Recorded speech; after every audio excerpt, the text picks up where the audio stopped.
ನಮಸ್ಕಾರ. ಇಂದಿನ ನಮ್ಮ ಚರ್ಚೆಗೆ ಸ್ವಾಗತ. ನಾವಿವತ್ತು ಕನ್ನಡದ ಆದಿಕವಿ ಪಂಪನ ಕಾಲಘಟ್ಟದ ಬಗ್ಗೆ ಸ್ವಲ್ಪ ಆಳವಾಗಿ ನೋಡೋಣ. ಖಂಡಿತ. ನಮ್ಮ ಹತ್ತಿರ ಇರೋ ಆಕರಗಳು ಅಂದ್ರೆ ಆ ಕಾಲದ ಸುಮಾರು ಒಂದು 9-10ನೇ ಶತಮಾನದ ರಾಜಕೀಯ, ಸಾಮಾಜಿಕ, ಆಮೇಲೆ ಧಾರ್ಮಿಕ ಸ್ಥಿತಿ ಹೇಗಿತ್ತು ಅಂತ ಚೆನ್ನಾಗಿ ತೋಲ್ಸ್ಕೊಡುತ್ತೆ. ಹೌದು, ಇದು ಪಂಪನ ಶ್ರೇಷ್ಠ ಕೃತಿ ಇದೆಯಲ್ಲ ಆದಿಪುರಾಣ, ಅದರ ಹಿನ್ನೆಲೆ ಅರ್ಥ ಮಾಡ್ಕೊಳ್ಳಕ್ಕೆ ತುಂಬಾ ಮುಖ್ಯ ಅಲ್ವಾ? ಖಂಡಿತವಾಗಿಯೂ. ಪಂಪನನ್ನ ಅವನ ಕೃತಿಗಳನ್ನ ರೂಪಿಸಿದ ಆ ಪ್ರಪಂಚವನ್ನೇ ಅರ್ಥ ಮಾಡ್ಕೋಬೇಕು ನಾವು. ಸರಿ, ಹಾಗಿದ್ರೆ ಶುರು ಮಾಡೋಣ. ಮೊದಲಿಗೆ ಚಾರಿತ್ರಿಕ ಹಿನ್ನೆಲೆ ಬಗ್ಗೆ ಮಾತಾಡೋಣ. ಆ ಕಾಲದಲ್ಲಿ ದಕ್ಷಿಣ ಭಾರತದಲ್ಲಿ ರಾಷ್ಟ್ರಕೂಟರು ಅವರೇ ಅಲ್ವಾ ಪ್ರಬಲರು? ಹೌದು. ಅವರ ಸಾಮ್ರಾಜ್ಯ ಅಂದ್ರೆ ಉತ್ತರದಲ್ಲಿ ಮಾಹಿ ನದಿ ನರ್ಮದೆಯಿಂದ ಶುರುವಾಗಿ ದಕ್ಷಿಣದಲ್ಲಿ ಕಂಚಿವರೆಗೂ ಹಬ್ಬಿತ್ತು. ದೊಡ್ಡ ಸಾಮ್ರಾಜ್ಯ. ಆ ವಂಶದಲ್ಲಿ ಪ್ರಮುಖರು ಯಾರು? ಮುಖ್ಯವಾಗಿ ಅಂದ್ರೆ ದಂತಿದುರ್ಗ ಆತ ಸ್ಥಾಪಕ. ಆಮೇಲೆ 1ನೇ ಅಮೋಘ ವರ್ಷ ನೃಪತುಂಗ, ಕವಿರಾಜ ಮಾರ್ಗದ ಕಾಲ ಅವಂದು. ಮತ್ತೆ ನಮ್ಮ ಪಂಪನ ಸಮಕಾಲೀನ 3ನೇ ಕೃಷ್ಣ, ಇವರೆಲ್ಲ ಪ್ರಮುಖರು. ಇಲ್ಲಿ ಒಂದು ಇಂಟ್ರೆಸ್ಟಿಂಗ್ ಪಾಯಿಂಟ್ ಇದೆ ನೋಡಿ. ಪಂಪನಿಗೆ ನೇರವಾಗಿ ಆಶ್ರಯ ಕೊಟ್ಟಿದ್ದು ರಾಷ್ಟ್ರಕೂಟ ಚಕ್ರವರ್ತಿ ಅಲ್ಲ. ಹೌದು, ಅದು 3ನೇ ಕೃಷ್ಣನ ಸಾಮಂತರಾಜ ವೇಮುಲವಾಡ ಚಾಲುಕ್ಯ ವಂಶದ ಅರಿಕೇಸರಿ. ಕರೆಕ್ಟ್. ಪಂಪ ತನ್ನ ಪಂಪಭಾರತದಲ್ಲಿ ಅಂದ್ರೆ ವಿಕ್ರಮಾರ್ಜುನ ವಿಜಯದಲ್ಲಿ ಈ ಅರಿಕೇಸರಿಯನ್ನ ಅರ್ಜುನನಿಗೆ ಹೋಲಿಸಿದ್ದಾನೆ. ಇದು ಸುಮ್ನೆ ಹೊಗಳಿಕೆಯಲ್ಲ ಅಲ್ವಾ? ಖಂಡಿತ ಅಲ್ಲ. ಆ ಕಾಲದ ರಾಜಕೀಯ ಪರಿಸ್ಥಿತಿ ಇದೆಯಲ್ಲ, ಅದು ಸ್ವಲ್ಪ ಕಾಂಪ್ಲೆಕ್ಸ್ ಆಗಿತ್ತು. ರಾಷ್ಟ್ರಕೂಟರು ಒಂದು ಕಡೆ ಗಂಗರ ಜೊತೆ ಮದುವೆ ಸಂಬಂಧ ಇಟ್ಕೊಂಡಿದ್ರು, ಇನ್ನೊಂದು ಕಡೆ ಚೋಳರ ಜೊತೆ ಯುದ್ಧ ನಡೀತಾನೇ ಇತ್ತು. ಇಂಥ ಟೈಮಲ್ಲಿ ಕೆಲವೊಮ್ಮೆ ಚಕ್ರವರ್ತಿಗಳು ಸ್ವಲ್ಪ ವೀಕ್ ಆದಾಗ ಅರಿಕೇಸರಿಯಂತ ಸಾಮಂತರು ತುಂಬಾ ಪವರ್ಫುಲ್ ಆಗ್ತಿದ್ರು. ಒಂದು ಹಂತದಲ್ಲಿ 4ನೇ ಗೋವಿಂದ ಅಂತ ಒಬ್ಬ ಅಸಮರ್ಥ ಚಕ್ರವರ್ತಿಯನ್ನ ಪದಚ್ಯುತಗೊಳಿಸಿದ್ರಲ್ಲೂ ಅರಿಕೇಸರಿ ಪಾತ್ರ ವಹಿಸಿದ್ದಂತೆ ಹೇಳ್ತಾರೆ.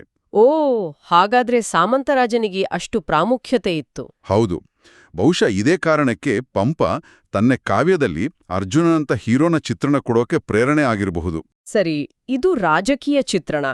ಇನ್ನು ಸಮಾಜ ಹೇಗಿತ್ತು? ಯಾವ ಮೌಲ್ಯಗಳಿಗೆ ಹೆಚ್ಚು ಬೆಲೆ ಕೊಡ್ತಿದ್ರು? ಶೌರ್ಯ, ಸಾಹಸ, ಆಮೇಲೆ ತ್ಯಾಗ, ಸ್ಥೈರ್ಯ, ಸ್ವಾಮಿನಿಷ್ಠೆ, ದೇಶಭಕ್ತಿ, ಇದಕ್ಕೆಲ್ಲ ಬಹಳ ಮಹತ್ವ ಇತ್ತು. ಅದಲ್ದೆ ಕೆಲವು ವಿಚಿತ್ರ ಅನ್ನೋ ಆಚರಣೆಗಳು ಇದ್ವು ಅಂತ ಕೇಳಿದ್ದೀನಿ. ವೀರಗಲ್ಲು, ಮಾಸ್ತಿಗಲ್ಲು. ಹೌದು, ಕೆಲವು ತೀವ್ರವಾದ ಆಚರಣೆಗಳು. ಜೋಳವದೇವ ಅಥವಾ ವೀರಗಲ್ಲು ಅಂದ್ರೆ ಯುದ್ಧದಲ್ಲಿ ನಾಯಕ ಸತ್ರೆ ಅವನ ಸೇವಕರು ಪ್ರಾಣ ಬಿಡೋದು. ವೇವ ಅಥವಾ ವೇಳೆವಾಳಿ ಅಂದ್ರೆ ನಾಯಕ ಅಕಸ್ಮಾತ್ ಸತ್ರೆ ಅವನ ಆಶ್ರಿತರು ಆತ್ಮಹತ್ಯೆ ಮಾಡ್ಕೊಳ್ಳೋದು. ಅಯ್ಯೋ. ಹಾಗೇನೆ ಗೋಗ್ರಹಣದಲ್ಲಿ ಹಸುಗಲ್ನ ರಕ್ಷಿಸೋಕೆ ಪ್ರಾಣ ಕೊಡೋದು. ಪೇಗಲ್ಲು ಅಂದ್ರೆ ಹೆಣ್ಮಕ್ಳ ಮಾನ ರಕ್ಷಣೆಗಾಗಿ ಪ್ರಾಣತ್ಯಾಗ. ಮಾಸ್ತಿಗಲ್ಲು ಅಥವಾ ಸತಿ ಸಹಗಮನ ಪದ್ಧತಿಯೂ ಇತ್ತು. ಅಂದ್ರೆ ಗಂಡನ್ ಜೊತೆ ಹೆಂಡ್ತಿ ಚಿತೆ ಏರೋದು. ಆಮೇಲೆ ಇದನ್ನ ನಿಲ್ಸಿದ್ರು ಬಿಡಿ. ಇಂತಹ ಒಂದು ವಾತಾವರಣ ಅಂದ್ರೆ ಇಷ್ಟು ನಿಷ್ಠೆ, ಇಷ್ಟು ತ್ಯಾಗ, ಇದು ಪಂಪನ ಕಾವ್ಯದಲ್ಲಿ ಹೇಗೆ ಕಾಣಿಸುತ್ತೆ? ಖಂಡಿತ ಕಾಣಿಸುತ್ತೆ.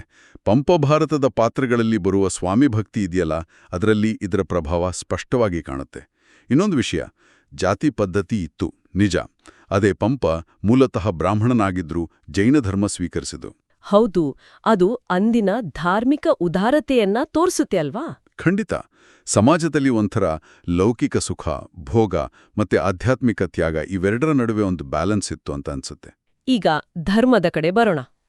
ಜೈನ ಧರ್ಮ, ವೈದಿಕ ಧರ್ಮ, ಇವುಗಳ ಸಂಬಂಧ ಹೇಗಿತ್ತು? ಆ ಕಾಲದ ಒಂದು ಮುಖ್ಯ ಲಕ್ಷಣ ಅಂದ್ರೆ ಈ ಎರಡೂ ಧರ್ಮಗಳ ನಡುವೆ ಗಮನಾರ್ಹವಾದ ಸಹಿಷ್ಣುತೆ ಇತ್ತು. ಒಟ್ಟಿಗೆ ಬಾಳ್ತಿದ್ರು. ಇದೇ ವಾತಾವರಣ ಪಂಪನ ಆದಿಪುರಾಣ ರಚನೆಗೆ ಸಹಾಯ ಆಯ್ತಾ? ಹೌದು, ಖಂಡಿತವಾಗಿಯೂ. ಜೈನ ಧರ್ಮಕ್ಕೆ ರಾಜಾಶ್ರಯ ಚೆನ್ನಾಗಿ ಇತ್ತು. ರಾಷ್ಟ್ರಕೂಟರು, ಗಂಗರು ಎಲ್ಲರೂ ಪ್ರೋತ್ಸಾಹ ಕೊಟ್ಟಿದ್ರು. ತುಂಬಾ ಜೈನ ಬಸದಿಗಳೆಲ್ಲ ಕಟ್ಟಿದ್ರು. ಪಂಪನ ಆದಿಪುರಾಣ ಮೊದಲ ತೀರ್ಥಂಕರನ ಕಥೆ ಮೂಲಕ ಜೈನ ತತ್ವ ಹೇಳೋ ಶ್ರೇಷ್ಠ ಕೃತಿ. ಜೈನ ಆಚಾರ್ಯರಿಗೆ ಸಮಾಜದಲ್ಲಿ ದೊಡ್ಡ ಗೌರವ ಇತ್ತು. ಅದೇ ಸಮಯದಲ್ಲಿ ಹಿಂದೂ ಧರ್ಮದಲ್ಲೇ ನಡೀತಿತ್ತು. ಆದಿಶಂಕರರ ಪ್ರಭಾವದಿಂದ ಸನಾತನ ಧರ್ಮ ಒಂಥರ ಪುನರುಜ್ಜೀವನ ಕಾಣ್ತಾ ಇತ್ತು. ಆದರೆ ಬೌದ್ಧ ಧರ್ಮ ಮಾತ್ರ ಆ ಕಾಲಕ್ಕೆ ಬಹುತೇಕ ಕ್ಷೀಣಿಸಿ ಹೋಗಿತ್ತು. ಹಾಗಾದ್ರೆ ಧಾರ್ಮಿಕ ಮೌಲ್ಯಗಳು ಅಂದ್ರೆ ಸತ್ಯ, ಅಹಿಂಸೆ, ತ್ಯಾಗ, ದಾನ, ತಪಸ್ಸು ಇವಕ್ಕೆಲ್ಲ ಪ್ರಾಮುಖ್ಯತೆ ಇತ್ತು. ಕೆರೆ ಕಟ್ಟೋದು, ಬಸದಿ, ದೇವಸ್ಥಾನ ಕಟ್ಸೋದು, ಅನ್ನಸತ್ರ ನಡೆಸೋದು ಇದೆಲ್ಲ ಧರ್ಮದ ಭಾಗವೇ ಆಗಿತ್ತು. ತುಂಬ ಸಂಕ್ಷಿಪ್ತವಾಗಿ ಅಂದಿನ ಶಿಕ್ಷಣ, ಸಾಹಿತ್ಯದ ಬಗ್ಗೆ ಅಗ್ರಹಾರಗಳು, ಮಠಗಳು, ಬಸದಿಗಳು ಇವೆಲ್ಲ ವಿದ್ಯಾಕೇಂದ್ರಗಳಾಗಿದ್ದವು. ವ್ಯಾಕರಣ, ತರ್ಕ, ಜ್ಯೋತಿಷ್ಯ, ಯುದ್ಧವಿದ್ಯೆ ಹೀಗೆ ಹಲವು ವಿಷಯಗಳನ್ನ ಕಲಿಸ್ತಾ ಇದ್ರು. ಈ ವಾತಾವರಣದಲ್ಲೇ ಪಂಪನಂತಹ ಕವಿಗಳು ಬೆಳೆದಿದ್ದು. ಹೌದು, ಕವಿಗಳು ತಮ್ಮ ಕೃತಿಗಳಲ್ಲಿ ಧರ್ಮ, ಸಮಾಜದ ಬಗ್ಗೆ ತಮ್ಮ ಅಭಿಪ್ರಾಯಗಳನ್ನು ಹೇಳ್ತಿದ್ರು. ರಾಜಾಶ್ರಯ ಕೂಡ ಸಾಹಿತ್ಯಕ್ಕೆ ದೊಡ್ಡ ಪ್ರೋತ್ಸಾಹ ಕೊಡ್ತಿತ್ತು. ಪಂಪನ ವಿಷಯಕ್ಕೆ ಬಂದ್ರೆ ಅವನು ಆದಿಪುರಾಣದಂತಹ ಧಾರ್ಮಿಕ ಕಾವ್ಯ ಬರೆದ, ಹಾಗೇನೆ ಮಹಾಭಾರತವನ್ನ ಆಧರಿಸಿ ಪಂಪ ಭಾರತದಂತಹ ಲೌಕಿಕ ಕಾವ್ಯವನ್ನೂ ಬರೆದ. ಅವನ ವಿಸ್ತಾರವಾದ ದೃಷ್ಟಿಯದು. ಹಾಗಾದ್ರೆ ಇದೆಲ್ಲವನ್ನ ಒಟ್ಟುಗೂಡಿಸಿ ನೋಡಿದ್ರೆ ಏನ್ ಹೇಳ್ಬೋದು? ಸಾರಾಂಶ ಅಂದ್ರೆ, ಪಂಪನ ಕಾಲದಲ್ಲಿ ರಾಜಕೀಯವಾಗಿ ರಾಷ್ಟ್ರಕೂಟರ ಆಳ್ವಿಕೆ, ಅರಿಕೇಸರಿಯಂತಹ ಬಲಶಾಲಿ ಸಾಮಂತರ ಉದಯ ಇತ್ತು. ಸಾಮಾಜಿಕವಾಗಿ ಜೋಳವದೇವ, ವೇವಾದಂತಹ ವಿಶಿಷ್ಟವಾದ, ತೀವ್ರವಾದ ನಿಷ್ಠೆ, ತ್ಯಾಗದ ಪದ್ಧತಿಗಳಿದ್ವು. ಧಾರ್ಮಿಕವಾಗಿ ಜೈನ ಮತ್ತು ವೈದಿಕ ಧರ್ಮಗಳು ಅಕ್ಕಪಕ್ಕದಲ್ಲೇ ಇದ್ವು. ಹೌದು, ಒಂದು ಸಹಬಾಳ್ವೆ ಇತ್ತು. ಈ ಎಲ್ಲ ಅಂಶಗಳು ಸೇರಿ ಪಂಪನನ್ನ, ಅವನ ಯೋಚನಾ ಲಹರಿಯನ್ನ ಮತ್ತು ಆದಿಪುರಾಣದಂತಹ ಮಹಾಕಾವ್ಯಗಳನ್ನ ರೂಪಿಸಿದುವು ಅಂತ ಹೇಳ್ಬೋದು. ನಮ್ಮ ಕೇಳುಗರು ಯೋಚಿಸುವುದಕ್ಕೆ ಇಲ್ಲೊಂದು ಪ್ರಶ್ನೆ ಇದೆ. ಒಂದು ಕಡೆ ವೇವ, ಜೋಳವದೇವದಂತಹ ತೀವ್ರ ತ್ಯಾಗ, ವೈರಾಗ್ಯದ ಮಾತುಗಳು. ಇನ್ನೊಂದ್ ಕಡೆ ಲೌಕಿಕ ಜೀವನ, ರಾಜಸೇವೆ, ಸುಖಭೋಗಗಳು. ಹೌದು, ಈ ಎರಡು ತುದಿಗಳನ್ನ ಆ ಕಾಲದ ಜನ ತಮ್ಮ ದೈನಂದಿನ ಜೀವನದಲ್ಲಿ ಹೇಗೆ ಬ್ಯಾಲೆನ್ಸ್ ಮಾಡ್ತಿದ್ದಿರಬಹುದು? ಇದು ನಿಜಕ್ಕೂ ಆಲೋಚಿಸಬೇಕಾದ ವಿಷಯ ಅಲ್ವಾ? ಖಂಡಿತ. ಆ ಸಮನ್ವಯ ಹೇಗೆ ಸಾಧ್ಯವಾಯಿತು ಅನ್ನೋದು ಕುತೂಹಲಕಾರಿ. ಕನ್ನಡ ಸಾಹಿತ್ಯದ ಬಹಳ ಮುಖ್ಯವಾದ ಕವಿ, ಆದಿಕವಿ ಪಂಪನ ಬಗ್ಗೆ ಸ್ವಲ್ಪ ಮಾತಾಡೋಣ. ಅಂದ್ರೆ, ಲಭ್ಯ ಇರೋ ಆಕರಗಳನ್ನ ನೋಡಿ ಪಂಪನ ಜೀವನ ಹೇಗಿತ್ತು, ಅವನ ಆ ಮುಖ್ಯವಾದ ಕೃತಿ ಆದಿಪುರಾಣ, ಅದರಲ್ಲಿರೋ ಜೈನ ತತ್ವಗಳು, ಇವೆಲ್ಲದರ ಬಗ್ಗೆ ಒಂದು ಆಳವಾದ ನೋಟ ಬೀರೋಣ, ಸರಿನಾ? ಖಂಡಿತ, ಖಂಡಿತ. ಪಂಪ ಅಂದ್ರೆ ಬರೀ ಒಬ್ಬ ಕವಿಯಲ್ಲ, ಅವನು ಒಂದು ಯುಗದ, ಒಂದು ಸಂಸ್ಕೃತಿಯ ಪ್ರತಿನಿಧಿ ಇದ್ದಾಗೆ. ಅವನ ಹಿನ್ನೆಲೆ, ಅವನ ಕೃತಿಗಳು ಹುಟ್ಕೊಳ್ಳೋಕ್ಕೆ ಕಾರಣವಾದ ಪರಿಸ್ಥಿತಿಗಳು, ಮತ್ತೆ ವಿಶೇಷವಾಗಿ ಆದಿಪುರಾಣದ ಮಹತ್ವ, ಇದನ್ನ ಅರ್ಥ ಮಾಡ್ಕೊಳ್ಳೋದು ಬಹಳ ಮುಖ್ಯ. ಪಂಪನ ಕುಟುಂಬದ ಹಿನ್ನೆಲೆಯ ಒಂಥರ ಕುತೂಹಲ ಅಲ್ವಾ? ಮೂಲತಃ ವೈದಿಕ ಬ್ರಾಹ್ಮಣರು ಅಂತ ಹೇಳ್ತಾರೆ, ವಂಗಿ ದೇಶದವರು. ಹೌದು, ಕೃಷ್ಣಾ ಗೋದಾವರಿ ನಡುವಿನ ಪ್ರದೇಶ ಅದು. ಯಜುರ್ವೇದಿ ಕಮ್ಮೆ ಬ್ರಾಹ್ಮಣರು ಅವರ ಪೂರ್ವಜರು. ಆದ್ರೆ ಪಂಪನ ತಂದೆ ತಾಯಿ ಭೀಮಪಯ್ಯ ಮತ್ತೆ ಅಬ್ಬನ್ನಬ್ಬೆ ಜೈನ ಧರ್ಮಕ್ಕೆ ಬಂದಿದ್ರು. ಈ ಒಂದು ಧಾರ್ಮಿಕ ಬದಲಾವಣೆ ಮತ್ತೆ ಅವರು ವಂಗಿನಾಡಿಂದ ಬನವಾಸಿಗೆ ವಲಸೆ ಬಂದಿದ್ದು, ಇದೆಲ್ಲ ಪಂಪನ ಮೇಲೆ ಹೇಗೆ ಪ್ರಭಾವ ಬೀರಿರಬಹುದು ಅಂತ ನಿಮ್ಗನ್ಸುತ್ತೆ? ಖಂಡಿತವಾಗಿಯೂ ಪ್ರಭಾವ ಇರುತ್ತೆ. ನೋಡಿ, ಒಂದು ಕಡೆ ಪೂರ್ವಜರ ವೈದಿಕ ಹಿನ್ನೆಲೆ, ಇನ್ನೊಂದು ಕಡೆ ತಾನು ಬೆಳೆದ ಜೈನ ಪರಿಸರ. ಇದು ಅವನಿಗೆ ಒಂದು ವಿಸ್ತಾರವಾದ ನೋಟ ಕೊಟ್ಟಿರುತ್ತೆ. ಜೊತೆಗೆ ವಲಸೆ ಬಂದಿದ್ರಿಂದ ಬೇರೆ ಬೇರೆ ಸಂಸ್ಕೃತಿಗಳ ಪರಿಚಯವೂ ಆಗಿರುತ್ತೆ. ಆತ ಸಂಸ್ಕೃತ, ಪ್ರಾಕೃತ, ಕನ್ನಡ ಹೀಗೆ ಹಲವು ಭಾಷೆಗಳಲ್ಲಿ ಪಂಡಿತನಾಗಿದ್ದ. ಓ ಹೌದಲ್ವಾ? ಅವನ ಗುರು ದೇವಮುನಿ ಅಂತ. ಹೌದು, ದೇವಮುನಿ ಅನ್ನೋ ಜೈನಯತಿ. ಮತ್ತೆ ಅವನಿಗೆ ಆಶ್ರಯ ಕೊಟ್ಟಿದ್ದು ವೇಮುಲವಾಡ ಚಾಲುಕ್ಯ ರಾಜ, ಎರಡನೇ ಅರಿಕೇಸರಿ. ಇವರ ಪ್ರೋತ್ಸಾಹ ಅವನು ಪ್ರತಿಭೆಗೆ ಬಹಳ ಮುಖ್ಯ ಆಯಿತು. ಹೌದು, ಅರಿಕೇಸರಿ ಆಸ್ಥಾನದಲ್ಲಿ ಅಲ್ವಾ ಪಂಪ ಆ ಎರಡೂ ಮಹಾಕಾವ್ಯಗಳನ್ನ ಬರೆದಿದ್ದು? ಅದೇ ಆದಿಪುರಾಣ ಮತ್ತೆ ವಿಕ್ರಮಾರ್ಜುನ ವಿಜಯ, ಅದನ್ನ ಪಂಪ ಭಾರತ ಅಂತನೂ ಕರೀತಾರೆ. ಅಲ್ಪಾವಧಿಯಲ್ಲೇ ಕೆಲವೇ ತಿಂಗಳಲ್ಲಿ ಬರೆದ ಅಂತ ಹೇಳ್ತಾರೆ. ಇದರಲ್ಲಿ ಆದಿಪುರಾಣ ಇದೆಯಲ್ಲ, ಇದು ಕನ್ನಡದ ಮೊಟ್ಟಮೊದಲ ಚಂಪು ಕಾವ್ಯ. ಚಂಪು ಕಾವ್ಯ ಅಂದ್ರೆ ಗದ್ಯ ಮತ್ತು ಪದ್ಯ ಎರಡನ್ನೂ ಸೇರಿಸಿ ಬರೆಯೋ ಶೈಲಿ. ಇದು ಜೈನ ಧರ್ಮದ ಮೊದಲ ತೀರ್ಥಂಕರ ವೃಷಭನಾಥನ ಕಥೆ. 16 ಆಶ್ವಾಸಗಳಲ್ಲಿ ಅಧ್ಯಾಯಗಳಲ್ಲಿ ಇದೆ. ಇದು ಜಿನಸೇನಾಚಾರ್ಯರ ಸಂಸ್ಕೃತ ಪೂರ್ವಪುರಾಣವನ್ನ ಆಧರಿಸಿದ್ದು ಹೌದು, ಆದರೆ ತನ್ನದೇ ಆದ ಸ್ವಂತ ಪ್ರತಿಭೆಯಿಂದ ಕಟ್ಟಿಕೊಟ್ಟಿದ್ದಾನೆ ಅಲ್ವಾ? ನಿಖರವಾಡಿ. ಅದಕ್ಕೆ ಅದು ಇವತ್ತಿಗೂ ಶ್ರೇಷ್ಠ ಕೃತಿ. ಸರಿ, ಈ ಆದಿಪುರಾಣ ಕೇವಲ ವೃಷಭನಾಥನ ಕಥೆ ಮಾತ್ರನಾ, ಅಥವಾ ಅದಕ್ಕಿಂತ ಆಳವಾದ ವಿಷಯಗಳು ಇದಾವ? ಇಲ್ಲ, ಕೇವಲ ಕಥೆಯಲ್ಲ. ಇದೊಂದು ರೀತಿ ಧಾರ್ಮಿಕ ಗ್ರಂಥ, ತಾತ್ವಿಕ ಗ್ರಂಥ ಕೂಡ ಹೌದು. ಇಲ್ಲಿ ವೃಷಭನಾಥನ 10 ಹಿಂದಿನ ಜನ್ಮಗಳ ಕಥೆ ಬರುತ್ತೆ. ಆಮೇಲೆ ಈ ಜನ್ಮದಲ್ಲಿ ನಡೆಯುವ ಪಂಚಕಲ್ಯಾಣಗಳು. ಪಂಚಕಲ್ಯಾಣಗಳು ಅಂದ್ರೆ? ಗರ್ಭಕ್ಕೆ ಬರೋದು, ಹುಟ್ಟೋದು, ಸಂಸಾರ ಬಿಟ್ಟು ಹೋಗೋದು ಪರಿನಿಷ್ಕ್ರಮಣ, ಆಮೇಲೆ ಕೇವಲ ಜ್ಞಾನ ಸಿಗೋದು, ಕೊನೆಗೆ ಮೋಕ್ಷ ಅಂದ್ರೆ ಪರಿನಿರ್ವಾಣ. ಈ 5 ಘಟ್ಟಗಳ ವಿವರಣೆ ಇದೆ. ಕೊನೆಗೆ ವೃಷಭನಾಥನ ಮಕ್ಕಳಾದ ಭರತ ಮತ್ತೆ ಬಾಹುಬಲಿ ಕಥೆ ಬರುತ್ತೆ. ಇದು ಬಹಳ ಪ್ರಸಿದ್ಧವಾದ ಭಾಗ. ಈ ಕಥೆಯಲ್ಲೇ ಜೈನ ಧರ್ಮದ ತತ್ವಗಳನ್ನ ಪಂಪ ಹೇಗೆ ತಂದಿದ್ದಾನೆ? ಅದನ್ನೇ ಬಹಳ ಕಲಾತ್ಮಕವಾಗಿ ಮಾಡಿದಾನೆ. ಸುಮ್ಮನೆ ತತ್ವಗಳನ್ನ ಪಟ್ಟಿ ಮಾಡಿಲ್ಲ. ಕರ್ಮ ಸಿದ್ಧಾಂತ, ಬಂಧ ಮೋಕ್ಷ, ಪುನರ್ಜನ್ಮ, ಜೀವ ಅಜೀವ ಅಂದ್ರೆ ಏನು, ಪುಣ್ಯ ಪಾಪ, ಈ ಎಲ್ಲ ಜೈನ ತತ್ವಗಳನ್ನ ಪಾತ್ರಗಳ ಜೀವನದ ಮೂಲಕ, ಅವರ ಸಂಘರ್ಷಗಳ ಮೂಲಕವೇ ತೋರಿಸಿದ್ದಾನೆ. ಓ ಹಾಗೆ. ಸಮ್ಯಕ್ ದರ್ಶನ ಅಂದ್ರೆ ಸರಿಯಾದ ದೃಷ್ಟಿ, ಅದರ ಮಹತ್ವ, ಗೃಹಸ್ಥರು ಪಾಲಿಸಬೇಕಾದ ಧರ್ಮ, ಮುನಿಗಳೂ ಪಾಲಿಸಬೇಕಾದ ಧರ್ಮ, ಪಂಚಪರಮೇಷ್ಠಿಗಳು ಅಂತಾರಲ್ಲ. ಹೌದು, ಅರಹಂತ ಸಿದ್ಧ. ಆಚಾರ್ಯ, ಉಪಾಧ್ಯಾಯ, ಸಾಧು, ಅವರ ಪೂಜ್ಯತೆ, ಇವೆಲ್ಲವನ್ನೂ ಕಥೆಯಲ್ಲೇ ಸೇರಿಸಿದ್ದಾನೆ. ಮೋಕ್ಷಕ್ಕೆ ಹೋಗುವಾಗ ಬರೋ ಕಷ್ಟಗಳನ್ನ ಹೇಗೆ ಸಹಿಸಬೇಕು ಅನ್ನೋದನ್ನು ಹೇಳಿದಾನೆ. ಸರಿ, ಈ ತಾತ್ವಿಕ ವಿಚಾರಗಳ ಜೊತೆಗೆ ಜೈನ ಧರ್ಮದಲ್ಲಿ ಅಹಿಂಸೆ, ಆಮೇಲೆ ಭೋಗಗಳನ್ನ ತ್ಯಜಿಸೋದು, ಇವು ಬಹಳ ಮುಖ್ಯ ಅಲ್ವಾ? ಅದನ್ನ ಹೇಗೆ ತೋರಿಸಿದ್ದಾನೆ ಪಂಪ? ಹೌದು, ಅದಕ್ಕೆ ಅತ್ಯುತ್ತಮ ಉದಾಹರಣೆಗಳಿವೆ. ಈಗ ಅಹಿಂಸೆ ವಿಷಯ ತಗೊಂಡ್ರೆ, ಭರತ ಚಕ್ರವರ್ತಿ ಕಾಡಿಗೆ ವಿಹಾರಕ್ಕೆ ಹೋದಾಗ ಅವನು ಬರೀ ದೊಡ್ಡ ಪ್ರಾಣಿಗಳಿಗೆ ಮಾತ್ರ ಅಲ್ಲ, ಸಣ್ಣ ಹುಳಗಳಿಗೂ ಗಿಡಮರಗಳಿಗೂ ಮೂವಾಗಬಾರ್ದು ಅಂತ ಬಹಳ ಎಚ್ಚರಿಕೆ ವಹಿಸ್ತಾನೆ. ಅಬ್ಬಾ, ಸೂಕ್ಷ್ಮವಾದ ಗಮನ. ಹೌದು, ಯಾಗ ಮಾಡುವಾಗ್ಲೂ ಮರದ ತುದಿಯಲ್ಲಿರುವ ಹುಳಗಳಿಗೂ ತೊಂದರೆ ಆಗ್ಬಾರ್ದು ಅನ್ನೋ ಕಾಳಜಿ ಇದು ಅಹಿಂಸೆಯ ಆಳವನ್ನ ತೋರಿಸುತ್ತೆ. ಇನ್ನು ಭೋಗ ನಿರಾಕರಣೆ ಅಂದ್ರೆ ಸುಖಭೋಗಗಳನ್ನು ತ್ಯಜಿಸುವುದು, ಅದಕ್ಕೆ ವೃಷಭನಾಥನ ಹಿಂದಿನ ಜನ್ಮದ ಕಥೆ ಬರುತ್ತೆ. ಶ್ರೀಮತಿ ವಜ್ರಜಂಗ ಅನ್ನೋ ದಂಪತಿ, ಅವರು ಅರಮನೆಯೆಲ್ಲಾ ಸುಖದಲ್ಲಿದ್ದಾಗ ಒಂದು ಸಣ್ಣ ಘಟನೆಯಿಂದ ಈ ಸುಖಗಳೆಲ್ಲ ಶಾಶ್ವತ ಅಲ್ಲ ಅಂತ ಅವರಿಗೆ ಅರಿವಾಗುತ್ತೆ. ಏನು ಘಟನೆ ಅದು? ಅವರು ಅರಮನೆಯ ಮಹಡಿಯಲ್ಲಿ ಕುಳಿತಾಗ ಧೂಪದ ಹೊಗೆಯಿಂದ ಮಾಲೆ ಬಾಡಿ ಹೋಗುತ್ತೆ. ಆ ಕ್ಷಣಿಕತೆಯಿಂದ ಅವರಿಗೆ ಜ್ಞಾನೋದಯ ಆಗಿ ಎಲ್ಲಾ ಬಿಟ್ಟು ದೀಕ್ಷೆ ತಗೋತಾರೆ. ಓ, ಅದು ಮನಸ್ಸಿಗೆ ನಾಟುವಂತಿದೆ. ಹೌದು, ಹಾಗೇನೆ ಬಾಹುಬಲಿ ಕತೆ. ಅಣ್ಣ ಭರತನ ಅಹಂಕಾರ, ಅಧಿಕಾರದ ಆಸೆ ನೋಡಿ ತನಗೆ ಸಿಕ್ಕ ರಾಜ್ಯವನ್ನು ಬೇಡ ಅಂತ ಹೇಳಿ ತಪಸ್ಸಿಗೆ ಹೋಗ್ತಾನಲ್ಲ.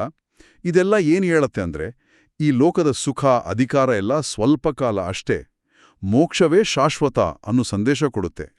ಪಂಪನ ಮೂಲ ಉದ್ದೇಶವೇ ಧರ್ಮವನ್ನ ಹೇಳಿ ಲೋಕಕ್ಕೆ ಒಳ್ಳೆದಾಗ್ಲಿ, ಮಂಗಳವಾಗ್ಲಿ ಅನ್ನೋದು. ಹಾಗಾದ್ರೆ ಪಂಪನ ಆದಿಪುರಾಣ ಅನ್ನೋದು ಅದು ಕೇವಲ ಒಂದು ಸಾಹಿತ್ಯ ಕೃತಿಯಲ್ಲ, ಅದು ಜೈನ ಧರ್ಮದ ತತ್ವಗಳನ್ನ, ಅದರಲ್ಲೂ ಈ ಅಹಿಂಸೆ, ತ್ಯಾಗದಂತಹ ಮೌಲ್ಯಗಳನ್ನ ಬಹಳ ಕಲಾತ್ಮಕವಾಗಿ ಹೇಳೋ ಒಂದು ದಾರಿದೀಪ ಇದ್ದ ಹಾಗೆ. ಅವನ ಆ ಶೈಲಿಯೇ ಪಂಪ ಮಾರ್ಗ ಅಂತ ಆಮೇಲೆ ಪ್ರಸಿದ್ಧ ಆಯಿತು ಅಲ್ವಾ? ಬೇರೆ ಕವಿಗಳಿಗೆ ಮಾದರಿಯಾಯಿತು. ಖಂಡಿತವಾಗಿ, ನಿಖರವಾಗಿ ಹೇಳಿದ್ರಿ. ಪಂಪನ ಆ ಕಾವ್ಯಶಕ್ತಿ, ಅವನು ಪಾತ್ರಗಳನ್ನ ಸೃಷ್ಟಿ ಮಾಡಿರೋ ರೀತಿ, ಭಾಷೆಯ ಬಳಕೆ ಮತ್ತೆ ಆ ತಾತ್ವಿಕವಾದ ಆಳ, ಇವೆಲ್ಲ 1000 ವರ್ಷ ಆದ್ಮೇಲೂ ಅವನನ್ನ ದೊಡ್ಡ ಕವಿ ಅಂತ ನಿಲ್ಲಿಸಿವೆ. ಅವನ ಕೃತಿಗಳು ಇವತ್ತಿಗೂ ಅಧ್ಯಯನಕ್ಕೆ ಯೋಗ್ಯವಾಗಿವೆ, ಯಾಕಂದ್ರೆ ಅವುಗಳಲ್ಲಿ ಸಾರ್ವಕಾಲಿಕ ಮೌಲ್ಯಗಳಿವೆ. ನಿಜ. ಈ ಮಾತುಕತೆ ಮುಗಿಸುವಾಗ ಒಂದು ಪ್ರಶ್ನೆ ಮನ್ಸಿಗೆ ಬರುತ್ತೆ. 1000 ವರ್ಷದ ಹಿಂದೆ ಪಂಪ ಹೇಳಿದ ಈ ಭೋಗ ನಿರಾಕರಣೆ, ಅಹಿಂಸೆ ತತ್ವಗಳು ಇವತ್ತಿನ ನಮ್ಮ ಈ ವೇಗದ ಅನುಭೋಗವೇ ಮುಖ್ಯ ಅನ್ನೋ ಜಗತ್ತಿಗೆ ಎಷ್ಟರ ಮಟ್ಟಿಗೆ ದಾರಿ ತೋರಿಸಬಹುದು? ಅಥವಾ ಇವುಗಳಿಂದ ನಾವೇನಾದ್ರೂ ಕಲಿಯೋಕಿದ್ಯಾ? ಇದನ್ನ ನಾವು ಯೋಚನೆ ಮಾಡಬೇಕು ಅನ್ಸುತ್ತೆ. ಹೌದು, ಇದು ನಿಜಕ್ಕೂ ನಾವು ಆಲೋಚಿಸಬೇಕಾದ ವಿಷಯವೇ ಸರಿ. ಇವತ್ ನಾವು ಜೈನ ದರ್ಶನದಲ್ಲಿ ಬರುವ 2 ಬಹಳ ಮುಖ್ಯವಾದ ಪರಿಕಲ್ಪನೆಗಳ ಬಗ್ಗೆ ಸ್ವಲ್ಪ ಆಳವಾಗಿ ನೋಡೋಣ. ಒಂದು ಭವಾವಳಿ, ಇನ್ನೊಂದು ಪಂಚಕಲ್ಯಾಣ. ಅಂದ್ರೆ ಹಿಂದಿನ ಜನ್ಮಗಳ ಕಥೆಗಳು ಮತ್ತೆ ತೀರ್ಥಂಕರರ ಜೀವನದ 5 ಮಹತ್ವದ ಘಟ್ಟಗಳು. ನಮ್ಮತ್ರ ಇರೋ ಆಧಾರಗಳು ವಿಶೇಷವಾಗಿ ಪಂಪನ ಆದಿಪುರಾಣ, ಮೊದಲ ತೀರ್ಥಂಕರ ಆದಿನಾಥನ ಕಥೆ ಮೂಲಕ ಇದನ್ನೆಲ್ಲ ವಿವರಿಸುತ್ತೆ. ಹೌದು, ಒಂದು ಆತ್ಮ ಹೇಗೆ ಹಲವಾರು ಜನ್ಮಗಳ ಮೂಲಕ ಹೋಗಿ ಫೈನಲಿ ಮುಕ್ತಿ ಪಡೆಯುತ್ತೆ ಅನ್ನೋದನ್ನ ಆದಿನಾಥನ ಅಂದ್ರೆ ಋಷಭನಾಥನ ಉದಾಹರಣೆ ಇಟ್ಕೊಂಡು ಅರ್ಥ ಮಾಡಿಕೊಳ್ಳೋಣ. ಸರಿ, ಹಾಗಾದ್ರೆ ಶುರು ಮಾಡೋಣವಾ? ಖಂಡಿತ. ಮೊದಲು ಈ ಭವಾವಳಿ ಅಂದ್ರೆ ಏನು? ಬೇಸಿಕಲಿ ಇದು ತೀರ್ಥಂಕರಲ ಹಿಂದಿನ ಜನ್ಮಗಳ ಸರಣಿ ಕಥೆ ಅಲ್ವಾ? ಆತ್ಮದ ಒಂದು ಜರ್ನಿ ಇದ್ದಾಗೆ. ಹೌದು, ಆದ್ರೆ ಅದರ ಮಹತ್ವ ಬರೀ ಕಥೆ ಹೇಳೋದಲ್ಲ ನೋಡಿ. ಭವಾವಳಿಯ ನಿಜವಾದ ಉದ್ದೇಶ ಏನಂದ್ರೆ, ಆ ಪ್ರತಿ ಜನ್ಮದ ಸುಖ ದುಃಖಗಳ ಮೂಲಕ ಆ ಭೋಗದ ಮೇಲಿನ ವ್ಯಾಮೋಹ ಇದೆಯಲ್ಲ, ಅದು ಎಷ್ಟು ಟೆಂಪರಲಿ, ಎಷ್ಟು ನಿರರ್ಥಕ ಅಂತ ಮನವರಿಕೆ ಮಾಡೋದು.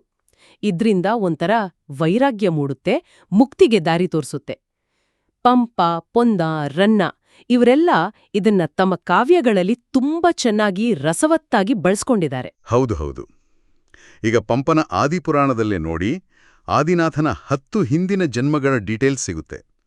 ಜಯವರ್ಮ, ಮಹಾಬಲ, ಆಮೇಲೆ ಲಲಿತಾಂಗ, ವಜ್ರಜಂಘ, ಶ್ರೀಧರದೇವ, ಸುವಿಧಿ, ಅಚ್ಯುತೇಂದ್ರ, ವಜ್ರನಾಭಿ, ಅಹಮಿಂದ್ರ, ಹೀಗೆ ಬೇರೆ ಬೇರೆ ಲೈಫ್ ಸ್ಟೋರೀಸ್.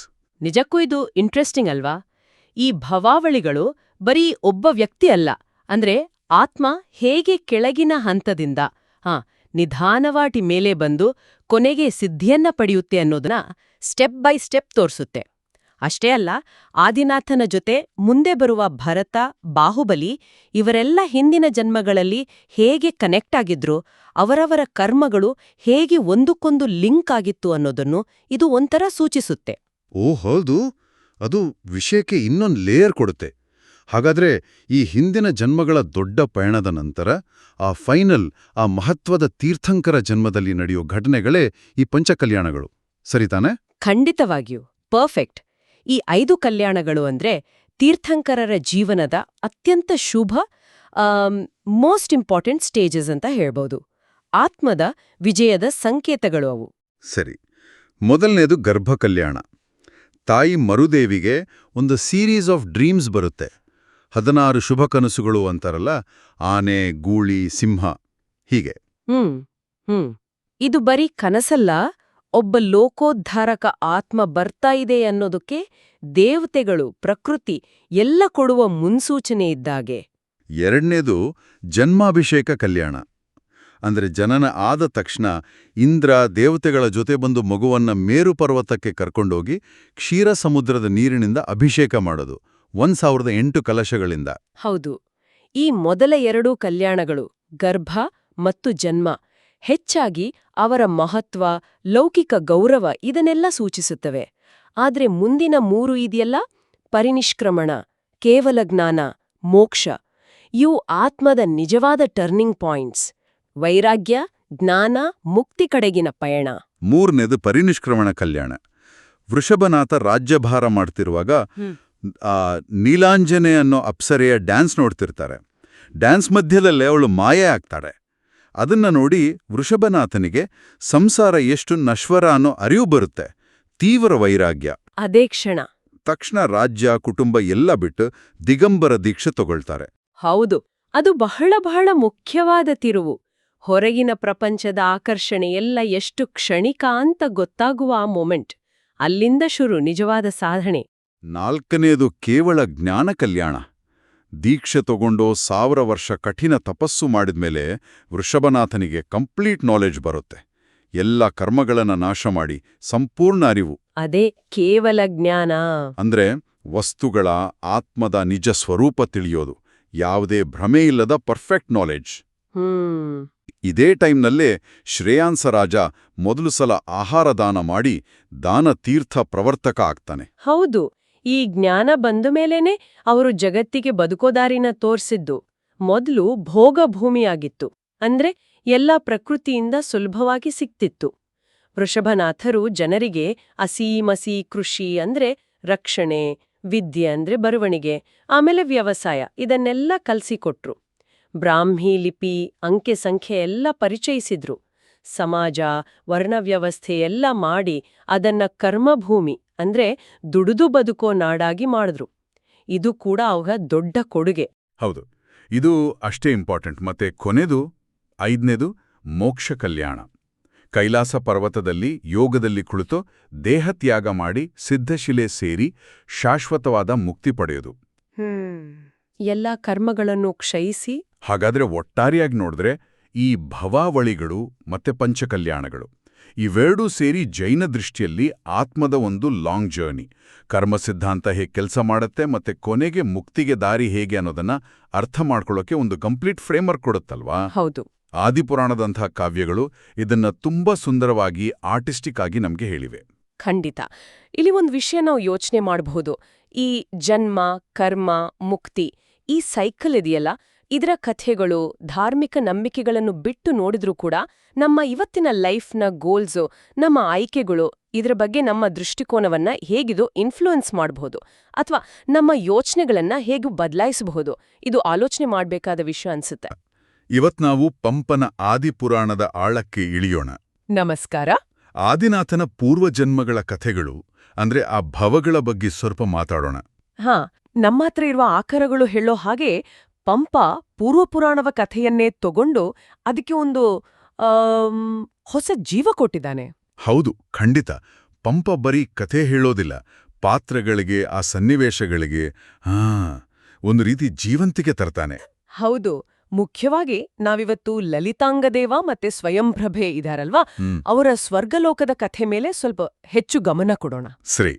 ಪಂಪ ಪೂರ್ವಪುರಾಣದ ಚೌಕಟ್ಟನ್ನ ಬಳಸ್ಕೊಂಡ್ರು ತನ್ನದೇ ಆದ ಒಂದು ನಾಟಕೀಯತೆ, ಆಮೇಲೆ ಔಚಿತ್ಯ ಪ್ರಜ್ಞೆ, ಭಾವನಾತ್ಮಕ ಸೂಕ್ಷ್ಮತೆ ಎಲ್ಲ ಸೇರಿಸಿ ಒಂದು ಬೇರೆನೇ ಅನುಭವ ಕೊಡ್ತಾನೆ. ಅದು ಈ ಭವಗಳ ಚಿತ್ರಣದಲ್ಲಿ ಹೇಗ್ ಕಾಣುತ್ತೆ ಅಂತ ನೋಡೋಣ. ಸರಿ, ಹಾಗಾದ್ರೆ ಆದಿನಾಥನ ಹಿಂದಿನ ಜನ್ಮಗಳನ್ನ ಸ್ವಲ್ಪ ಹೋಲ್ಸಿ ನೋಡೋಣವಾ?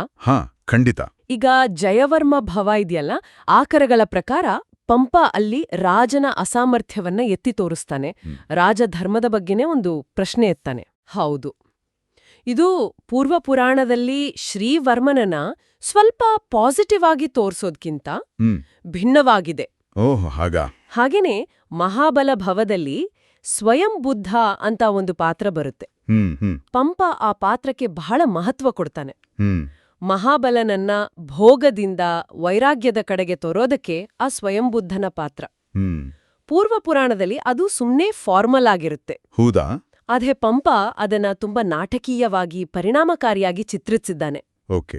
ಇನ್ನು ವಜ್ರಜಂಗ ಮತ್ತೆ ಶ್ರೀಮತಿಯರ ಕಥೆಯಲ್ಲೂ ಇದೇ ತರಹದ ಬದಲಾವಣೆ ಕಾಣ್ತಾ? ಖಂಡಿತ. ಅಲ್ಲಿ ಪಂಪನ ವರ್ಣನೆಗಳೇ ಬೇರೆ, ಹೆಚ್ಚು ಕಾವ್ಯಮಯ.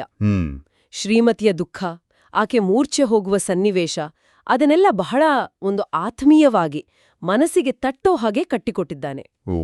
ಅಷ್ಟೇ ಅಲ್ಲ, ಪಂಡಿತೆ ಮತ್ತೆ ಶ್ರೀಮತಿಯ ಸಂಬಂಧ ಇದೆಯಲ್ಲ, ಅದನ್ನ ಬರೀ ಗುರು ಶಿಷ್ಯ ಸಂಬಂಧ ಅಂತ ನಿಲ್ಲಿಸಲ್ಲ. ಹೌದು, ಅವರನ್ನ ಪ್ರಾಣ ಸಖಿಯರ ತರ ತೋರಿಸಿದ್ದು ಪಂಪನ ವಿಶೇಷತೆ. ಪೂರ್ವಪುರಾಣದಲ್ಲಿ ಈ ತರಹದ ಒಂದು ಭಾವನಾತ್ಮಕ ಆಳ ಅದು ಅಷ್ಟು ಕಾಣಲ್ಲ.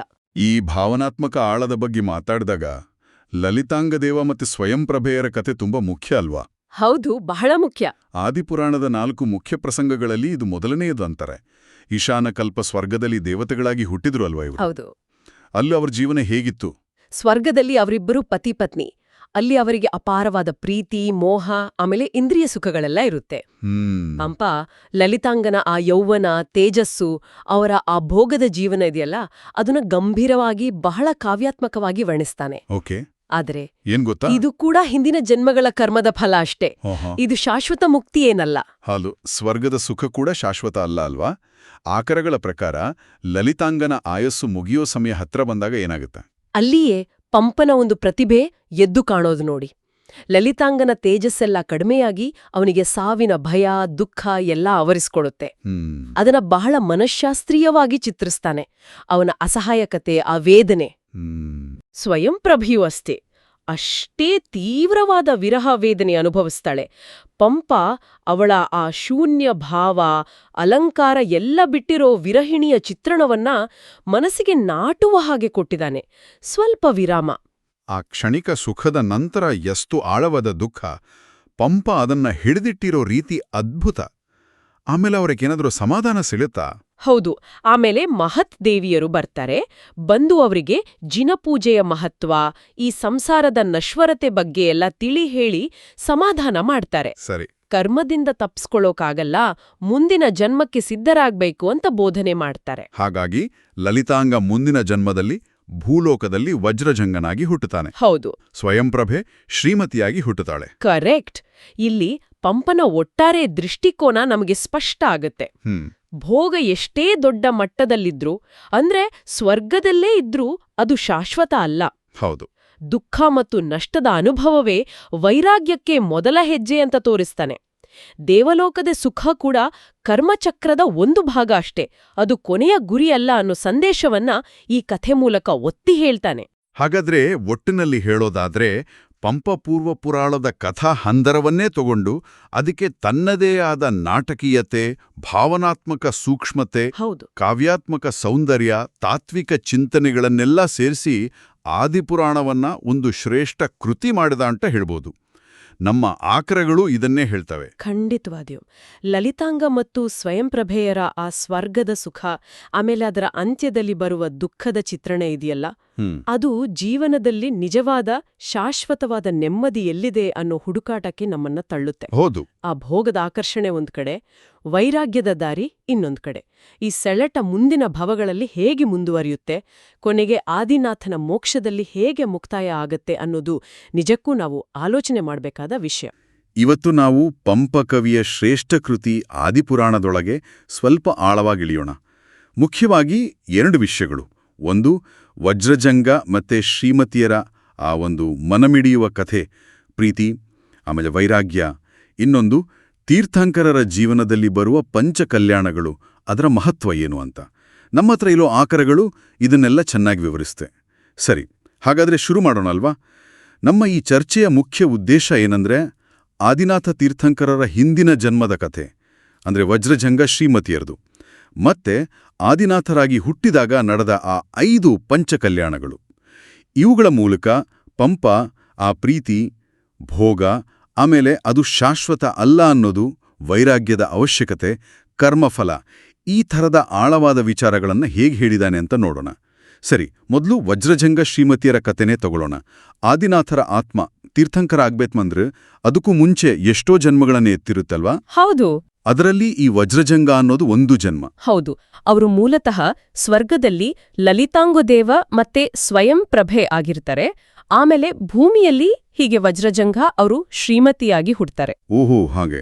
ಇಲ್ಲಿ ಒಂದು ಇಂಟ್ರೆಸ್ಟಿಂಗ್ ಪಾಯಿಂಟ್ ಇದೆ ಗೊತ್ತಾ? ಪೂರ್ವಜನ್ಮದ ನೆನಪು. ಹೌದಾ? ಶ್ರೀಮತಿ ಒಂದು ಚಿತ್ರಪಟದಲ್ಲಿ ಲಲಿತಾಂಗನನ ಚಿತ್ರ ನೋಡ್ತಾಳೆ. ನೋಡಿದ ತಕ್ಷಣನೇ ಅರೆ, ಇದು ನನ್ನ ಹಿಂದಿನ ಜನ್ಮದ ಪ್ರೀತಿಯಮ್ಮ ಅಲ್ವಾ ಅಂತ ನೆನ್ಪಾಗುತ್ತೆ. ಓ. ವಜ್ರಜಂಗಾಣಿಗೂ ಅಷ್ಟೇ ಸ್ವಯಂಪ್ರಭೆಯ ನೆನಪು ಬರುತ್ತೆ. ಇದು ಸುಮ್ನೆ ನೆನ್ಪಲ್ಲ. ಈ ನೆನಪೇ ಅವರಿಬ್ಬರನ್ನ ಮತ್ತೆ ಒಂದ್ಮಾಡೋಕೆ, ಅವರ ಆ ಗಾಢ ಪ್ರೀತಿಗೆ ಕಾರಣ ಆಗುತ್ತೆ. ಇದು ಒಂದು ರೀತಿ ಕರ್ಮ ಸಿದ್ಧಾಂತದ ತರಹನೇ. ಹಿಂದಿನ ಜನ್ಮದ ಸಂಬಂಧಗಳು ಈ ಜನ್ಮದಲ್ಲೂ ಕಂಟಿನ್ಯೂ ಆಗೋದು. ಹೌದು ಹೌದು. ಆಮೇಲೆ ಪಂಪ ಅವರ ಪ್ರೀತಿಯನ್ನ, ಆ ದಾಂಪತ್ಯ ಸುಖವನ್ನ, ಆ ಸ್ಪರ್ಶ ಸುಖ, ಹೌದು, ಅದನ್ನಂತೂ ಎಷ್ಟು ಅದ್ಭುತವಾಗಿ ವರ್ಣಿಸಿದ್ದಾನಲ್ವಾ? ಕಾವ್ಯದ ಆ ಭಾಗಗಳನ್ನು ಓದಿದ್ರೆ ಮೈ ಜುಮ್ಮನ್ನುತ್ತೆ. ನಿಜ, ಆ ವರ್ಣನೆಗಳು ಅದ್ಭುತಾನೆ. ಆದ್ರೆ ಪಂಪ ಬರೀ ಆ ಸುಖ ಭೋಗಗಳನ್ನೇ ವೈಭವೀಕರಿಸಿ ಬಿಡೋದಿಲ್ಲ. ಬದಲಿಗೆ ಆ ಅತ್ಯುನ್ನತ ಸುಖದ ಅನುಭವದಲ್ಲಿಯೇ ಅದರ ಕ್ಷಣಿಕತೆಯನ್ನು ತೋರಿಸ್ತಾನೆ. ಅಂದ್ರೆ ಆ ಸುಖ ಶಾಶ್ವತ ಅಲ್ಲ ಅನ್ನೋದನ್ನ. ಹೇಗೆ?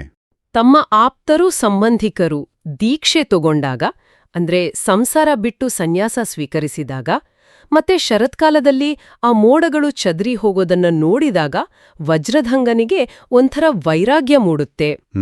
ಲೌಕಿಕದ ಮೇಲೆ ನಿರಾಸಕ್ತಿ. ಹೌದು, ತೀವ್ರವಾದ ನಿರಾಸಕ್ತಿ. ಆದ್ರೆ ಇಷ್ಟು ಪ್ರೀತಿ ಮಾಡಿದ್ಮೇಲೆ, ಅಷ್ಟು ತೀವ್ರವಾದ ಪ್ರೀತಿಯ ಅನುಭವದ ನಂತರ ಈ ವೈರಾಗ್ಯ ಸ್ವಲ್ಪ ವಿಚಿತ್ರ ಅಲ್ವಾ? ಹೌದು. ಅದು ಪ್ರೀತಿಯನ್ನೇ ಬೇಡ ಅಂತ ಹಾಗಾಗಲ್ವಾ? ಒಳ್ಳೆ ಪ್ರಶ್ನೆ ಅದು. ಪಂಪ ಇಲ್ಲಿ ಏನ್ ತೋರಿಸ್ತಾನೆ ಅಂದ್ರೆ, ವಜ್ರಧಂಗನ ಮೂಲಕ ಆ ಲೌಕಿಕ ಸುಖದ ತುತ್ತ ತುದಿಯಂಗ ಅನುಭವಿಸಿದಾಗ್ಲೇ ಅದು ಶಾಶ್ವತ ಅಲ್ಲ ಅನ್ನೋದು ಇನ್ನೂ ಸ್ಪಷ್ಟವಾಗಿ ಗೊತ್ತಾಗುತ್ತೆ ಅಂತ. ಓ ಹೌದು. ಸುಖದ ಪೀಕ್ನಲ್ಲಿದ್ದಾಗ್ಲೇ ಅದರ ಅಂತ್ಯದ ಅರಿವು ಮೂಡಿದ್ರೆ ಅದು ಹೆಚ್ಚು ಪರಿಣಾಮಕಾರಿಯಲ್ವಾ? ಇದು ಪ್ರೀತಿಯ ತಿರಸ್ಕಾರ ಅಂತಲ್ಲ, ಅದಕ್ಕಿಂತ ಹೆಚ್ಚಾಗಿ ಈ ಎಲ್ಲ ಲೌಕಿಕ ಬಂಧನಗಳ ಸ್ವರೂಪವೇ ಇದು, ಅಶಾಶ್ವತ ಅನ್ನೋ ಅರಿವು ಮೂಡೋದು. ಶ್ರೀಮತಿಯು ಅದನ್ನೇ ಅರ್ಥ ಮಾಡಿಕೊಂಡು ಅವನ ಜೊತೆನೇ ಹೋಗ್ತಾಳೆ. ಕೊನೆಗೆ ಅವರ ಪ್ರೀತಿ ಸಾವಿನಲ್ಲೂ ಒಂದಾಗುತ್ತೆ. ಅಲ್ಲಿಗೆ ಶಾಶ್ವತ ಸುಖ ಅನ್ನೋದು ಈ ಲೌಕಿಕದಲ್ಲಲ್ಲ, ವೈರಾಗ್ಯ ಮತ್ತೆ ತಪಸ್ಸಿನಲ್ಲಿದೆ ಅನ್ನೋ ಸಂದೇಶ ಸ್ಪಷ್ಟವಾಗುತ್ತೆ. ಸರಿ ಸರಿ. ಈಗ ನಾವು ಆದಿನಾಥ ತೀರ್ಥಂಕರರ ಜೀವನದ ಆ 5 ಮುಖ್ಯ ಘಟ್ಟಗಳು, ಪಂಚಕಲ್ಯಾಣಗಳ ಕಡೆಗೆ ಬರೋಣ. ಇವು ಬರೀ ಆಚರಣೆಗಳಲ್ಲಲ್ವಾ? ಜೈನ ನಂಬಿಕೆ ಪ್ರಕಾರ ಒಬ್ಬ ಆತ್ಮ ತೀರ್ಥಂಕರನಾಗೋ ಆ ಪಯಣದಲ್ಲಿ ಇವು ಬಹಳ ಮುಖ್ಯವಾದ ಮೈಲುಗಲ್ಲುಗಳು. ಖಂಡಿತ. ಇವು ಎಷ್ಟು ಪವಿತ್ರ ಅಂದ್ರೆ, ಸ್ವರ್ಗದಿಂದ ದೇವೇಂದ್ರನೇ ಬಂದು ಇವನ್ನ ನಡೆಸ್ಕೊಡ್ತಾನೆ ಅಂತ ನಂಬಿಕೆ. ಒಂದೊಂದಾಗಿ ನೋಡೋದಾದ್ರೆ, ಮೊದಲನೇದು ಗರ್ಭಕಲ್ಯಾಣ. ತೀರ್ಥಂಕರರ ಆತ್ಮ ತಾಯಿಯ ಗರ್ಭ ಸೇರೋದಕ್ಕೆ ಮುಂಚೆ ನಡೆಯೋ ಒಂದು ಪೂಜೆ, ಒಂದು ಉತ್ಸವ. ಸರಿ. ಎರಡನೇದು ಜನ್ಮಾಭಿಷೇಕ ಕಲ್ಯಾಣ. ಹ್ಮ್. ಜನನ ಆದ್ಮೇಲೆ ಮೇರು ಪರ್ವತದ ಮೇಲೆ ಪಾಂಡುಕಶಿಲೆ ಅನ್ನೋ ಜಾಗದಲ್ಲಿ ಇಂದ್ರ ಮತ್ತು ಬೇರೆ ದೇವತೆಗಳೆಲ್ಲ ಬಂದು ಆ ಜಿನ ಶಿಶುವಿಗೆ ದೊಡ್ಡ ಅಭಿಷೇಕ ಮಾಡ್ತಾರೆ. ಓ, ಮಹಾಭಿಷೇಕ. ಹೌದು. ಮೂರನೇದು ಪರಿನಿಷ್ಕ್ರಮಣ ಕಲ್ಯಾಣ. ಅಂದ್ರೆ ಲೌಕಿಕ ಜೀವನವನ್ನ ತ್ಯಜಿಸಿ ದೀಕ್ಷೆ ತಗೊಳ್ಳೋದು. ವೈರಾಗ್ಯ. ಹೌದು. ಇಲ್ಲಿ ಆದಿನಾಥರ ವಿಷಯದಲ್ಲಿ ನೀಲಾಂಜನೆ ಅನ್ನೋ ನರ್ತಕಿಯ ಪ್ರಸಂಗ ಬರುತ್ತೆ. ಆಕೆ ನೃತ್ಯ ಮಾಡ್ತಾ ಮಾಡ್ತಾನೆ ಸತ್ತೋಗ್ತಾಳೆ. ಓ. ಅದನ್ ನೋಡಿದ ಆದಿನಾಥರಿಗೆ ಈ ಸಂಸಾರ, ಈ ಜೀವನ ಎಷ್ಟು ಕ್ಷಣಿಕ ಅನ್ನೋದು ಅರ್ಥವಾಗಿ ವೈರಾಗ್ಯ ತೀವ್ರವಾಗಿ ದೀಕ್ಷೆಗೆ ಹೊರಡ್ತಾರೆ. ನೀಲಾಂಜನೇಯ ಘಟನೆ ಅದು ಹೇಗೆ ಈ ಲೌಕಿಕ ಸುಖಗಳ ನಶ್ವರತೆಯನ್ನ ಅಷ್ಟು ಸ್ಟ್ರಾಂಗ್ ಆಗಿ ಮನದಟ್ಟು ಮಾಡಿಸುತ್ತೆ ನೋಡಿ. ಕಣ್ಣು ಮುಂದೆನೆ ಸೌಂದರ್ಯ, ಯೌವನ, ಪ್ರತಿಭೆ, ಕೊನೆಗೆ ಜೀವ ಎಲ್ಲವೂ ಒಂದೇ ಕ್ಷಣದಲ್ಲಿ ಮಾಯವಾಗಿ ಹೋಗೋದನ್ನ ನೋಡಿದಾಗ ಶಾಶ್ವತ ಅಲ್ಲದ ಈ ಸುಖಗಳ ಹಿಂದೆ ನಾವು ಯಾಕೆ ಓಡಬೇಕು ಅನ್ನೋ ಪ್ರಶ್ನೆ ಬರುತ್ತಲ್ವಾ? ಹೌದು. ಅದೇ ಆದಿನಾಥರ ವೈರಾಗ್ಯಕ್ಕೆ ಮುಖ್ಯ ಕಾರಣ ಆಗುತ್ತೆ. ಸರಿ. ನಾಲ್ಕನೇದು ಕೇವಲ ಜ್ಞಾನ ಕಲ್ಯಾಣ. ಕಠಿಣ ತಪಸ್ಸು ಮಾಡಿದ್ಮೇಲೆ ಅವರಿಗೆ ಸರ್ವಜ್ಞತೆ ಪ್ರಾಪ್ತಿಯಾಗುತ್ತೆ. ಅಂದ್ರೆ ಸಂಪೂರ್ಣ ಜ್ಞಾನ. ಆಗ ಅವರು ಅರ್ಹಂತರಾಗ್ತಾರೆ, ಪೂಜೆಗೆ ಯೋಗ್ಯರಾದವರು ಅಂತ. ಇನ್ನು ಕೊನೆಯದು, ಐದನೆಯದು ಪರಿನಿರ್ವಾಣ ಕಲ್ಯಾಣ, ಮೋಕ್ಷ. ಹೌದು. ದೇಹವನ್ನ ತ್ಯಜಿಸಿ ಎಲ್ಲ ಕರ್ಮಗಳಿಂದ ಬಿಡುಗಡೆ ಹೊಂದಿ ಮೋಕ್ಷ ಅಥವಾ ಸಿದ್ಧಲೋಕವನ್ನ ಸೇರೋದು. ಆದಿನಾಥರು ಕೈಲಾಸ ಪರ್ವತದಲ್ಲಿ ಪರಿನಿರ್ವಾಣ ಹೊಂದಿದ್ರು ಅಂತ ಪಂಪ ಹೇಳ್ತಾನೆ. ಈ ಎಲ್ಲ 5 ಕಲ್ಯಾಣಗಳಲ್ಲೂ ದೇವೇಂದ್ರನೇ ಬಂದು ಭಾಗವಹಿಸ್ತಾನೆ ಅನ್ನೋದು ಈ ಘಟನೆಗಳ ಆ ದೈವಿಕ ಮಹತ್ವವನ್ನ ತೋರಿಸುತ್ತಲ್ವಾ? ಖಂಡಿತವಾಗಿಯೋ. ಅದು ಜೈನ ವಿಶ್ವದೃಷ್ಟಿಯ ಒಂದು ಭಾಗ. ಒಟ್ಟಾರೆ ಹೇಳೋದಾದ್ರೆ ವಜ್ರಜಂಘ ಶ್ರೀಮತಿಯರ ಕಥೆಯಾಗಿರ್ಲಿ ಅಥವಾ ಈ ಪಂಚಕಲ್ಯಾಣಗಳ ವಿವರಣೆಯಾಗಿರ್ಲಿ, ಇವೆರಡೂ ಪಂಪನ ಆದಿಪುರಾಣದಲ್ಲಿ ಜೈನ ಧರ್ಮದ ಪ್ರಮುಖ ತತ್ವಗಳು ಕರ್ಮ, ಪುನರ್ಜನ್ಮ, ಭೋಗದ ಅಸ್ಥಿರತೆ, ವೈರಾಗ್ಯದ ಮಹತ್ವ, ಕೊನೆಗೆ ಮೋಕ್ಷಕ್ಕೆ ದಾರಿ, ಇದನ್ನೆಲ್ಲ ತುಂಬಾ ಪರಿಣಾಮಕಾರಿಯಾಗಿ ಕಲಾತ್ಮಕವಾಗಿ ಹೇಳ್ತವೆ. ಹೌದು. 1000 ವರ್ಷಗಳ ಹಿಂದಿನ ಕಾವ್ಯ ಆದ್ರೂ ಒಂದು ಧಾರ್ಮಿಕ ಚೌಕಟ್ಟಿನಲ್ಲಿ ಇದ್ರೂ ಕೂಡ ಈ ಪ್ರೀತಿ, ನಷ್ಟ, ಕರ್ತವ್ಯ, ವೈರಾಗ್ಯ, ಜೀವನದ ಅರ್ಥ ಹುಡುಕೋದು, ಈ ಥರದ ಸಾರ್ವಕಾಲಿಕ ವಿಷಯಗಳನ್ನ ಎಷ್ಟು ಆಳವಾಗಿ ಅದು ಹೇಳುತ್ತೆ ಅನ್ನೋದು ನಿಜಕ್ಕೂ ಯೋಚನೆ ಮಾಡಬೇಕಾದ ವಿಷಯ. ಈ ಕಥೆಗಳನ್ನ ಪೂರ್ತಿಯಾಗಿ ಅನುಭವಿಸಬೇಕು ಅಂದ್ರೆ ಮೂಲ ಕೃತಿಯನ್ನೇ ಓದಬೇಕು. ಆದರೂ ನಮ್ಮ ಈ ಚರ್ಚೆ ಅದರ ಒಂದು ಸಣ್ಣ ನೋಟವನ್ನಂತೂ ಕೊಟ್ಟಿದೆ ಅನ್ಕೋತೀನಿ. ಇವತ್ತು ನಾವು ಕನ್ನಡದ ಆದಿಕವಿ ಪಂಪನ ಒಂದು ಮಹಾಕೃತಿ ಆದಿಪುರಾಣದ ಒಳಗೆ ಸ್ವಲ್ಪ ಆಳವಾಗಿ ಇಳಿದು ನೋಡೋಣ ಅಂತ. ನಮ್ಮ ಮುಂದಿರೋ ಆಕರಗಳ ಪ್ರಕಾರ ಪಂಪ ಬರೀ ಕಥೆ ಹೇಳಿಲ್ಲ, ಧರ್ಮ ಮತ್ತು ಕಾವ್ಯ ಆ ಎರಡನ್ನೂ ಹೇಗೆ ಬೆಸೆದ ಅನ್ನೋದನ್ನ ತಿಳಿಯೋದೇ ನಮ್ಮ ಇವತ್ತಿನ ಪ್ರಯತ್ನ. ಮುಖ್ಯವಾಗಿ ಆ ಭರತ ಬಾಹುಬಲಿ ಪ್ರಸಂಗ, ಆಮೇಲೆ ನೀಲಾಂಜನೆ ನರ್ತಕಿಯ ಸಾವು, ವೀಟಿ ಮೂಲಕ ಜೈನ ತತ್ವಗಳನ್ನ ಪಂಪ ಎಷ್ಟು ಪರಿಣಾಮಕಾರಿಯಾಗಿ ಹೇಳಿದಾನೆ ಅನ್ನೋದನ್ನ ನೋಡೋಣ. ಸರಿನಾ? ಹೌದು, ಖಂಡಿತ. ಇಲ್ಲಿ ಗಮನಿಸಬೇಕಾದದ್ದು ಏನು ಅಂದ್ರೆ, ಪಂಪ ಮೂಲ ಸಂಸ್ಕೃತ ಮಹಾಪುರಾಣವನ್ನೇ ಆಧರಿಸಿದ್ದು.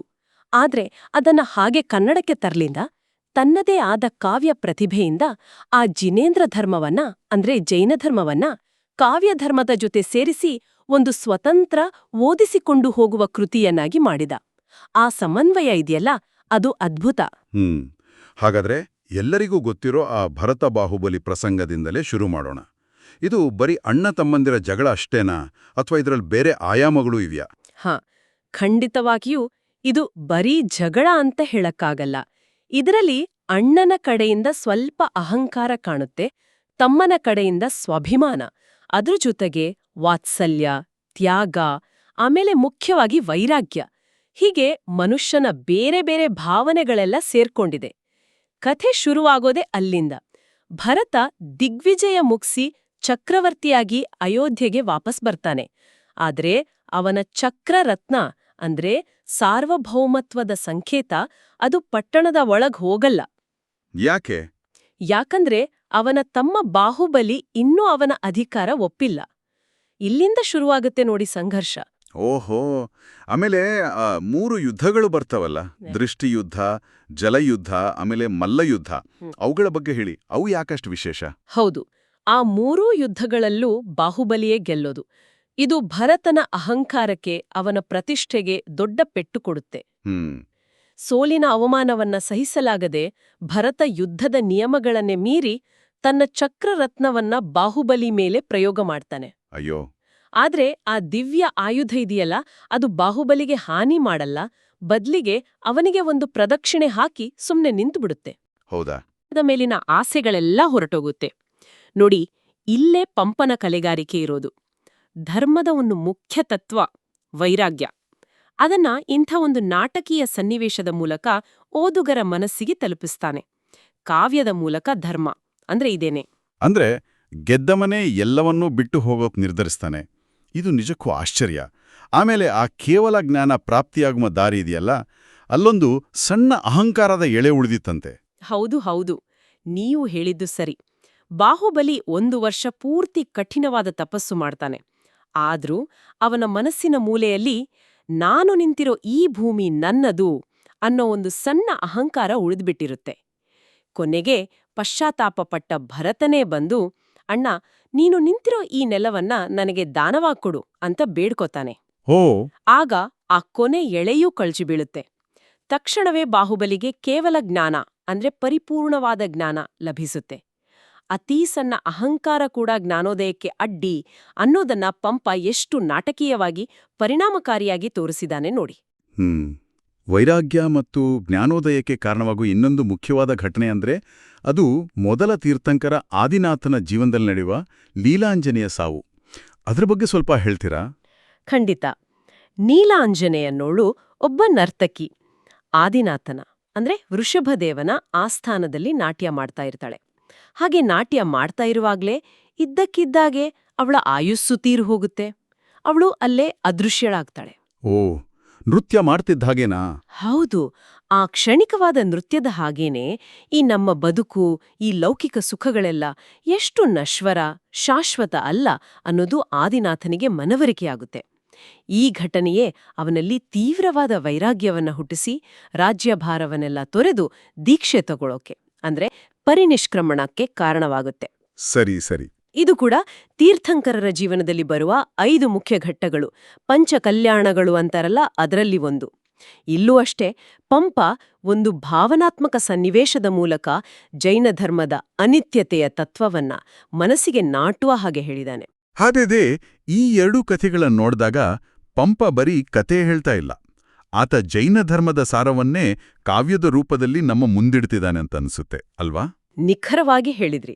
ಪಂಪ ಜೈನ ಪುರಾಣದಲ್ಲಿ ಬರುವ ಶಲಾಕಾ ಪುರುಷರು ಅಂತಾರಲ್ಲ, ಅಂದ್ರೆ ತೀರ್ಥಂಕರರು, ಚಕ್ರವರ್ತಿಗಳು, ಈ 63 ಮಹಾನ್ ವ್ಯಕ್ತಿಗಳ ಕಥೆಗಳ ಮೂಲಕವೇ ಧರ್ಮವನ್ನ ಪರಿಚಯಿಸ್ತಾನೆ.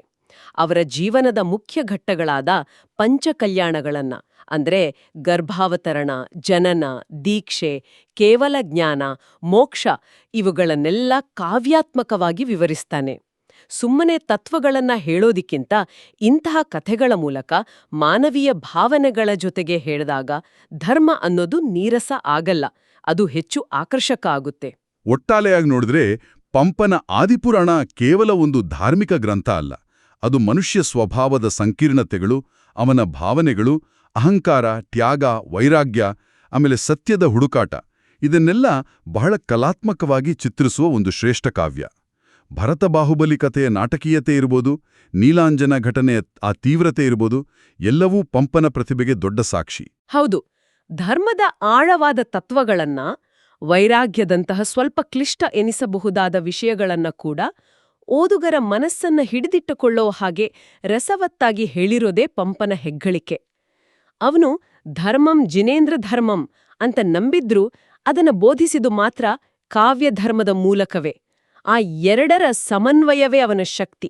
ಈ ಚರ್ಚೆ ಕೇಳಿದ ಮೇಲೆ ಒಂದು ಯೋಚನೆ ಬರ್ತಾ ಇದೆ.